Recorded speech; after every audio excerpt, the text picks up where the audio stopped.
back to the channel. Let's do another episode on the tonner. This time we're gonna put a new turbocharger on there. Last episode we put a camshaft in there. That's increased the airflow of the engine, it's making more power. Now I feel like the old turbo has run out of puff, especially in the rear housing. So I ended up picking up an Aeroflow 7875 Gen 2 with has a larger rear housing on it. And yeah, hopefully we can make some more power. So this episode obviously we'll install that, do some tuning and take it for a bit of a spin and get some clips. So yeah, let's get into it. All right, she's back on the hoist. Get ready to take this off. New turbo on the bench, but let's look at that after I get the old one off so I can direct comparison. But realistically, I've got to start from underneath the bottom, undo the V-band that's on the bottom of the dump pipe, in under the front, silicone hose there, got to get that off. May as well lift the car up, and then we can put it back down and start working from the top. All right, I got that exhaust off. I had to put tie wire under it to hold it. Thought I'd give you a little bit of a look under it. It's been far out. This has been bolted up for years now. I've never taken it off. There's the dump. This is your crossover from your exhaust from the standard side. Crossover, heat wrap, still the same heat wrap. You can see I nicked the ground a little bit there. I had to tie wire it up. But yeah, it's only a 3-inch dump. I'd love to make that bigger, but we'll see how we go. So yeah, she's all undone. Up under the inside of the guard there, the silicone hose is off. Now we can go up and start taking the turbo off. Right, dump pipe's removed. Had to take the core packs off to rotate it out of there. It's actually a pretty tight fit.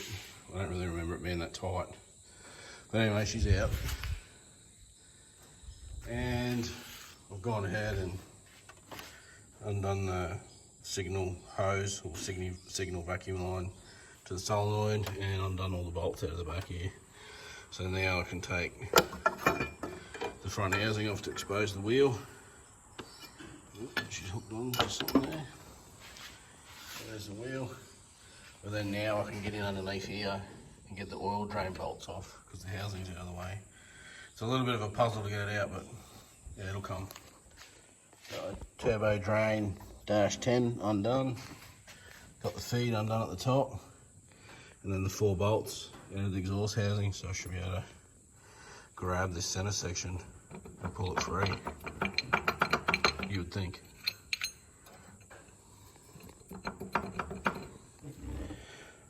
Something's holding it in there, I don't really know what. I might need to use 2 hands. Give me a sec, I'll get that out. Alright, managed to get that turbo off. It was a bit of a pain to get in the back there and get those 4 bolts off, but you can see there's your turbo drain, this is the turbo feed. You can see the wastegate priority in there.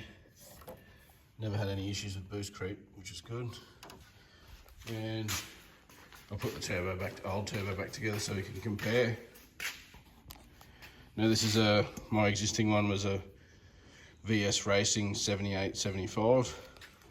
Pretty much the 7875 means that this part here of the wheel is 78mm and the back part of the wheel is 75mm. That's what those measurements come from. This is a 0.96 T4 open rear housing, 0.96, and it's open. Pretty good, just done well. Still a billet wheel turbo. I had the T51 arm mod done to it, so the whistling, that noise it makes is the air coming in here and then coming back in the back. It's been a good turbo, but I think the rear is a bit small. Now we need more airflow through the rear section. The compressor side, that's fine, but turbine side is now getting a bit small. Now the new turbo I got is also called a 7875 Gen 2, but Aeroflow brand, but I'd nearly be sure that these 2 turbos are probably made in the same Chinese factory. This is just generally the newer model. And the reason why I went for the same sort of series is because of my turbo manifold setup, the distance between the compressor housing and the wastegate in there, and just generally everything how it fits. I wanted a turbo that's basically the same size. The only difference in the compressor is it has a 3-inch outlet, whereas this has I think it's a 2.5 or 2.25. But generally, this section of it is all the same size. Now, obviously still a 78mm across from here to here, front of the wheel, but it's obviously opened up a bit more because it's not really T51R, but it has this air intake slot around the outside. Don't ask me about the science. But also, if you have a look at the wheel, that's billet, but it's all smooth. It's a totally different design. This one here is a far more intense design, supposedly far more efficient. I've seen some videos online, sloppy mechanics, where they back-to-back test it, and on the same boost, the new Gen 2 style turbo makes 60 to 100 horsepower more on the same boost, which is pretty hard to believe, but yeah. But honestly, the main difference and the main reason why I upgraded is you can just get a bigger rear housing for this turbo, and I nearly was going to do that until I seen the price of this was so cheap. I got it $700 brand new, which is, you know, it was $250 for a rear housing. So I was like, oh, let's get a new turbo. And yeah, it's all in the back. You see, you can see the difference there. The exhaust obviously is going to flow through this. This is still a T4, but it's T4 divided, which we're going to do some mods to suit the manifold. But you can see it's just through here so much thicker, so much more air being able to pass through there. The back wheel is the same size. It has 1 fin less. I think it's 10 fin, and this one's a 9 fin, so it probably lets more air through. But the wheel itself is still 75mm on the exducer there. And then it tapers out here to 3.5 inch for a 3.5 inch exhaust, whereas this is just 3 inch. So generally, it's gonna flow more, like it's just gonna flow more air. Now the engine's cammed and it's flowing more air, it needs to get more air out, and I think it's gonna help. If you have a look at the center sections, that's new, but you can see it's basically the same. There's not a lot of difference there at all. Back of the compressor housing looks the same. But yeah, for $700, you know, you can't beat it. Ideally, a Pulsar G42 1150, I think it is, compact or something, probably would have been the best turbo. Ball bearing, but I didn't want to stuff with water lines, and I wasn't sure of the dimensions. I've seen this one come up and I thought, oh, that'll do for now. So yeah, that's the new turbo, and we're pretty much going to do the reverse to just taking that off. Now I'm going to take this apart and get the center section out so I can put the exhaust housing on center section and the front so we can hook it all up. And I've already taken the oil drain fitting off the dash chain, oil drain fitting off the old turbo, oil feed fitting off the turbo, all work with the new one. Don't have to stuff around, which is pretty cool. So yeah, let me get this turbo apart, and we might even have a look at the compressor wheel and yeah, see how good it looks. Taking that rear housing off that new turbo, I don't know if I said in the last clip, this one's AR 1.25, 0.96 versus 1.25. So that's the air ratio on the rear housing. Yeah, you can see you got one's a T4 open, one's T4 divided. My manifold's T4 open, so I'm going to go in with my die grinding bit, and I'll just put it with Nico. I'm going to take these corners out, so when the exhaust flow comes up into here, I'm taking those inside edges out so it can flow better. It's probably not going to make a huge amount of difference, but like it's not even that far. Like the die grinder's there, I may as well just give it a little hit, flow it, make it flow that little bit better. After all, I'm after exhaust flow, so yeah, you can see there's a little bit of offset difference, but I just tried this in the engine bay, absolutely no clearance issues at all, which is great. Have a quick look at the turbo and wheel on the new turbo. Yeah, I'm no expert, but that looks pretty, you know, aerodynamic, fluid dynamic maybe, whatever you want to call it, looks good. All right, I'm going to grind that out, and yeah, we should try and get it mounted in the engine bay. Yeah, I've ported that exhaust housing. You see I took the corners out just so it's better airflow. Also had to drill out this hole here on a bit of an angle just so the bolts can come through on that one. It was just a bit, had to come in on a bit of an angle. Permatex Ultra Copper I don't use a gasket, just ultra copper. And she's ready to go on. Obviously give it a bit of a wire wheel because I put ultra copper on it 5 or 6 years ago with the last turbo. So this turbo is ready to go on.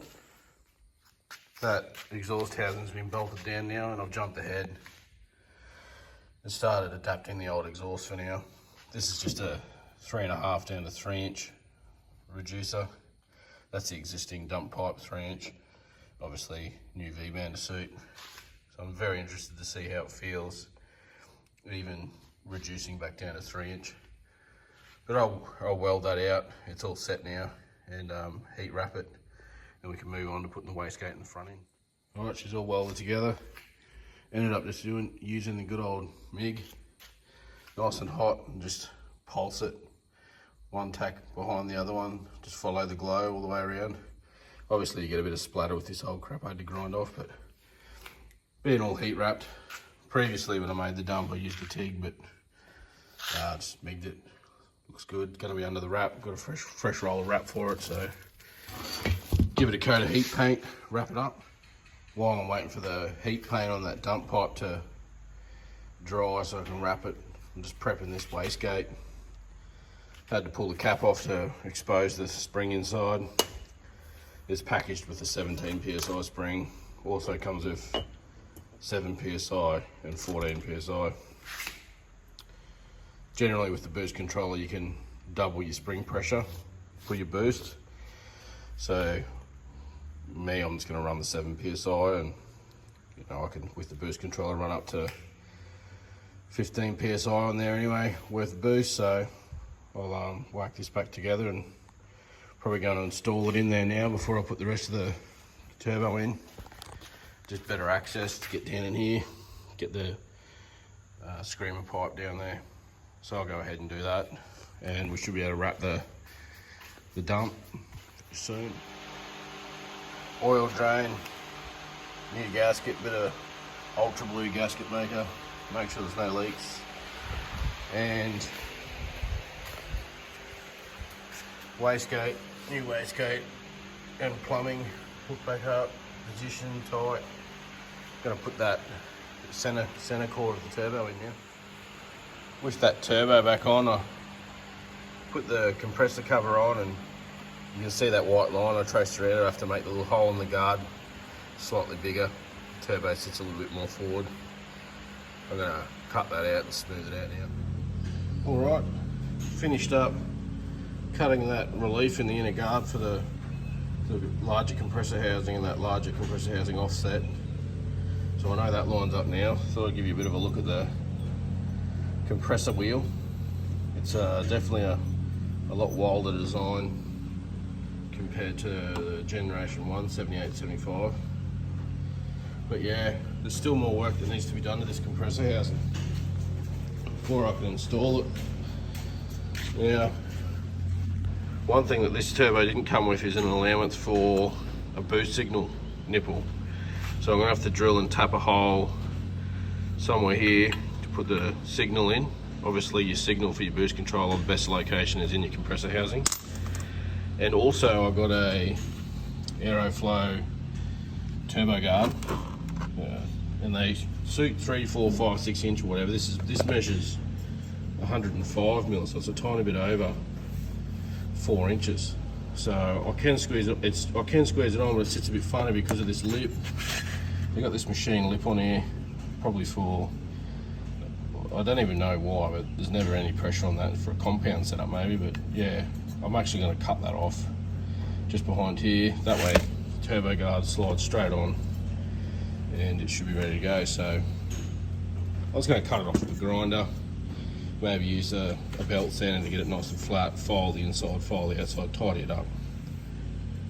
Pre-drill a hole and tap for the fitting, and then it should be right to install. But obviously always little odds and ends when changing stuff. Yeah, it's but we'll get there. Cut off was just successful. See, this is all I cut off. Just a little lip. Cut off the angle grinder. Smoothed it out on the belt sander, and then just ran the round file around the inside and outside. just to take any burrs off. It's lovely. Let's tap this hole for the barb. All right, we started with about a 3mm pilot drill through there. Then for your 1/8 NPT, you want to go about 8.5mm drill bit, send that through. And obviously the 1/8 NPT tap. It's pretty good. The thickness of the housing there is lovely. So I'll Teflon tape or Teflon paste that up, get that sorted, clean this all up and get it ready to go on the center section in the car. Okay, it's all installed.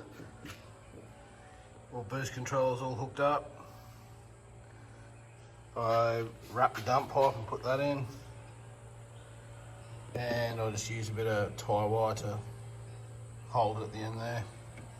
It's all hooked up underneath. Intercooler piping is all sorted, fits in there beautifully. So, pretty well ready for its first startup.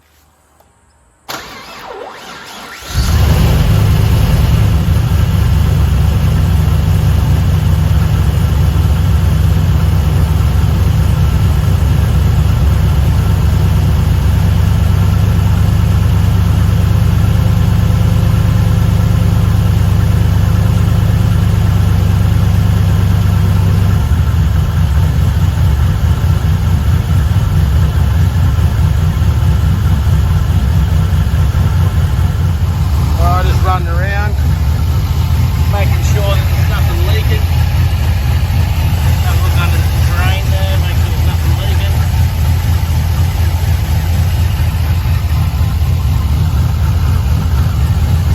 The turbo's spinning good.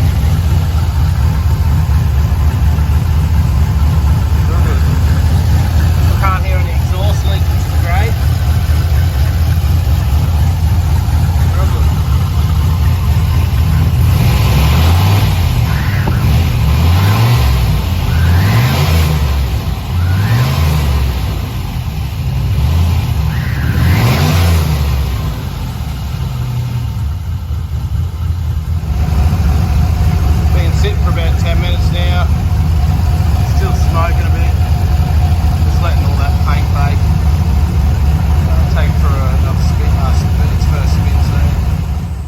I just took it for a spin and everything's going well. There's no leaks. Everything seems to be working.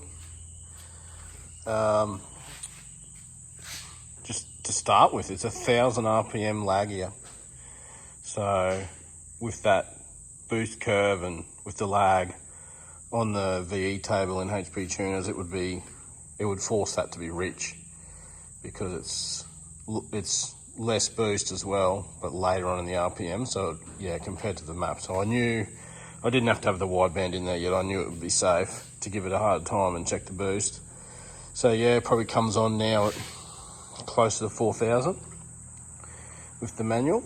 And we have lost another, what was it, 9.5 just with the cam with the old turbo. We were getting 9.5 pounds of boost. Now we're down, it only just makes 8. It peaks at 8, most of the time it's high 7, so yeah, definitely increased airflow, that is for sure. So I'm gonna hook up all the wideband and get the HP tuners hooked into it, and I'm gonna actually start rolling some duty cycle into the boost controller, because I have an adjustable boost controller in there, my GFB Go Fast bits. It's pretty simple to roll it in and then bring it back up to where it was at the very beginning before the cam, back up to 11 PSI, and really hope that I have enough injector duty cycle, because yeah, I can see it's going to be making a fair bit more power at that 11 pound now with the cam and the bigger turbo. So exciting times, but I might get some clips cruising around this time and make some noises. One thing too, this turbo does not whistle, nowhere near as much as that last one with that T51R mod, which I don't mind because the whistle does get annoying after a while. This still whistles, but 50% what the other one did. But yeah, generally pretty happy. The lag is a little bit annoying, but might be the next video. There's probably some other mods there that will probably fix that anyway, so that's no big deal. All right, been out tuning, turn that boost controller up to 100%, and we're only getting 9 pound. So here I am trying to change the wastegate spring out. It's near midnight. Got the wet rags out trying to cool it down. It's like lava in there. But we'll get it changed out because we're pretty excited. But £9, that's all it's got. Air fuel ratios are mint. High 11s. 170 kPa, which is about £9. And then that's all she's got. So change the spring out. Go for a bit more of a run. Set up the boost controller and see what we can come up with. Tried to continue tuning there last night with that new wastegate spring, and even with that heavier 10-pound wastegate spring, even with all the boost control on it, 100% duty cycle, we could only make 11 pound, which is not right. We've hit a restriction, and I think it's this 3-inch exhaust. This is the exhaust from under the tonner. Comes out of the turbo 3.5, but then down to 3, and it's just not enough flow. Now with the LS1, with the bigger turbo, you know, and the camshaft, everything's getting a little bit more efficient. This exhaust just can't flow. All right, I'm editing this video and I have to butt in for a little bit more explanation here. I played around with that wastegate and wastegate springs to try and make some decent boost with the exhaust on. Ended up putting the 2 smaller springs in there, which should give me 10 PSI, and it wouldn't make it. The pressure in the exhaust housing of the turbo and the turbo manifold, caused by the exhaust airflow not being able to escape out of the exhaust, the excess pressure is just forcing the wastegate spring open. So despite having a 10 PSI spring on the top of the gate, it was just forcing it open. So too much, you know, you could probably spring it even harder and just force the air out of the exhaust. But then, you know, you're starting to get to pretty high pressure ratios, and you know, that's backing up all the way to the exhaust valve in the head, so even the head's going to start getting hotter. It's no good. You don't want excessive pressure ratio in your exhaust. So obviously I do the exhaust mod, achieve more exhaust flow, and then I actually end up putting just a single spring back in the gate, so everything returns to normal. So with time constraints going into Rocky Nuts, I don't really have time to fab a whole new exhaust, so I've just come up with this little bonnet exhaust, little drag exhaust or a vent exhaust. I think eventually I'll build a new full dump and new system for it, but for now this will do. It's just new Aeroflow dump flange, same as on the other dump, and then just a single 90-degree stainless. The bit that I cut off this end I added in here to make it higher, and then I had to get a spare offcut off Millsy Fab. I tacked it all together with my Unimig. I've never really welded stainless, so I just tacked it and took it down to him, and he gave me a few lessons and helped me weld this together.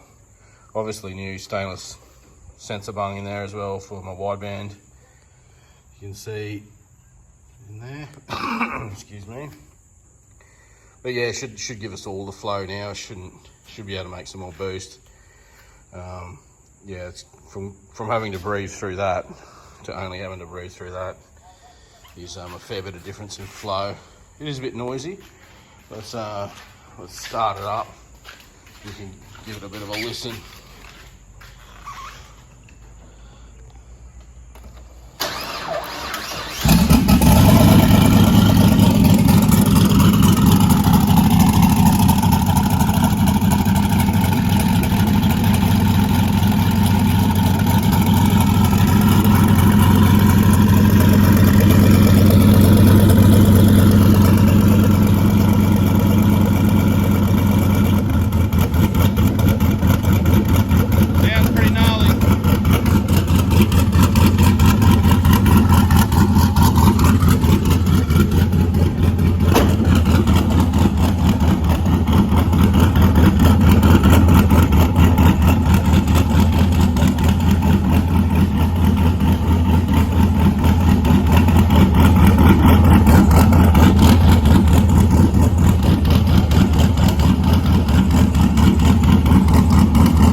Definitely a fair bit louder.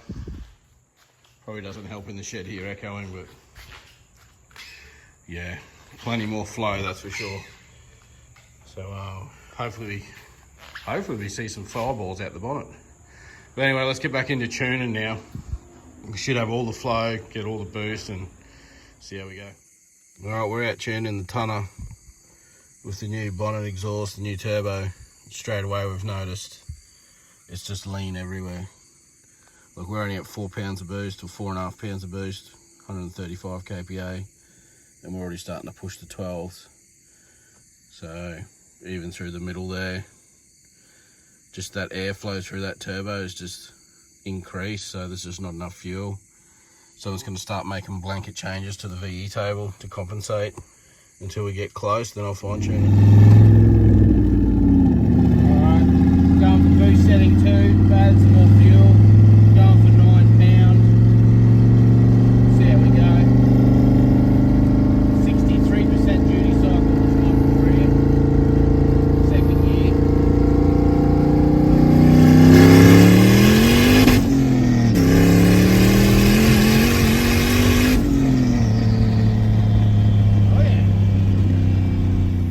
Working on that boost setting 2, 9 pound, up the RPM over 6,000. Still, it's not bad, 12.2, but it's still a little lean. It's not too bad. Still stay in it, 9 pound.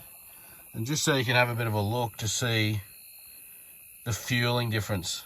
Look, that's the VE table. I used to have it pretty schmick with the old turbo. And you can see already the hump in the top end fuel that I've had to add. And it's still a little bit lean. I'm still adding more, and I'm still not all the way up on the boost yet. So yeah, pretty happy with the results so far. I'm starting to get a little bit concerned we're going to run out of fuel injector, to be honest. We've only got the Siemens Deca 80s in here, so 80 pound injectors. I can't remember what horsepower they maximum flow, but we must be getting up close on it. So I'm going to add even more fuel to the top there. Like, obviously when I finish getting roughly where the fueling needs to be, I'll go back through and make that smooth like it used to be. But yeah, I'm going to add a bunch of fuel in the top end again and have another pull at 9 pound, and then yeah, just keep adding boost if we can, if the fuel injectors will let us. Alright, another pull. Just add a heap of fuel to the top end. Still on the 9 pound setting. 63% duty cycle on the boost controller. Checking air fuel ratio.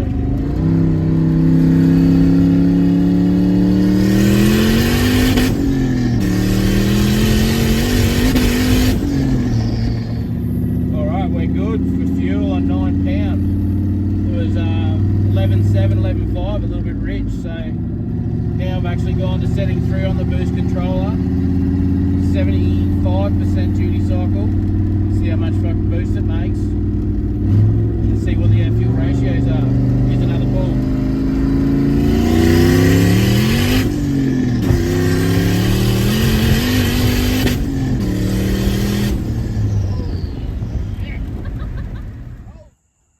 We finished a few more pulls last night on the tonner, winding the boost up, and managed to get it up to just on 12 pound, which is back where it was before on the old turbo. And I think the fuel system's got just enough for that. This afternoon I'm modifying that VE table, smoothing it all out, and then yeah, additional tuning tonight just to make sure that everything's happy on that boost level. And if it is, we might even try and add more. And I'm also going to log injected duty cycle tonight too, so we'll be able to see. But yeah, just going to show you, like, that's that stack of mountains in the middle there. That's where I've pace special the air fuel ratio error out of the scanner, and it automatically adds what it requires. So you can see what it needs for that to be at the same boost. It's a lot of fuel added in that bunch of mountains there, so to speak. Now you can see I've already started. This is how I shape my VE table. After I have that data there, I need to make it smooth. So you can see on the outside edges, the manifold pressure and the RPM. I just manually build a ramp in there. And I'm actually going to fill all that middle in and make it all nice and smooth. And that will all capture the fueling required here. So, all right, VE table fairly well smoothed out, ready to load in, and getting close to giving it its final final tune-up.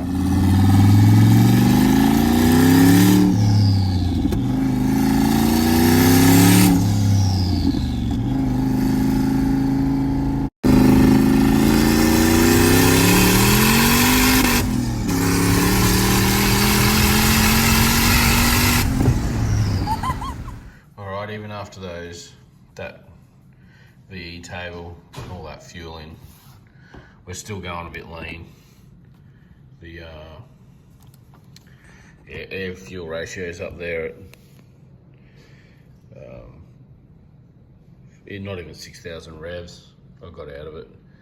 Not even 6,000 revs, it's already starting to go lean, and I piled a heap more fuel on it, so it's clear some fuel system problems there. And also in the log, I'm logging injected duty cycle there, and you can see it, I got it top of third gear there. Sorry, top of fourth gear. And yeah, you can see wideband 12.3. It's not really what I want. Injected duty cycle is 101. What I command for air fuel ratio is 11.3. So yeah, she's definitely lean. So I'll have to pull the boost back a bit and have to start considering upgrades to the fuel system. That's it. That'll do this episode. At 12 PSI, she's starting to lean out. There's no more. We need to do some upgrades to that fuel system. I know in the episode I talk about running out of fuel injector, but I actually think we could be running out of fuel system more. It was a V6 conversion, this tonner, so it still runs the V6 5/16 fuel feed hose. So that's probably a bit small. So in future episodes, I'll upgrade that and we'll see if that makes a difference. But generally, the tonner is definitely faster. You know, it's a lot more fuel in there. The turbo is bigger. It is laggier, but it's certainly making more power. My butt dyno is that dialed in for sure. The manual's a bit frustrating, you know, trying to shift gears through wheel spin, and it bogs down a little bit, but that's something else we'll fix up in future episodes too. But it's definitely exciting. I love the fireballs out the bonnet. I don't know how long that's going to last with defects and stuff like that if I drive it on the street, but you know, we'll send it for the time being. It seems pretty cool at the moment. But yeah, okay, in the future episodes coming up, obviously more upgrades to the tonner, so keep an eye out for them. You know, throw me a like, subscribe if you haven't. Throw us a comment. If you want to talk about anything, just throw it in there. I'll respond, have a bit of a conversation, why not? And yeah, we'll see you on the next one.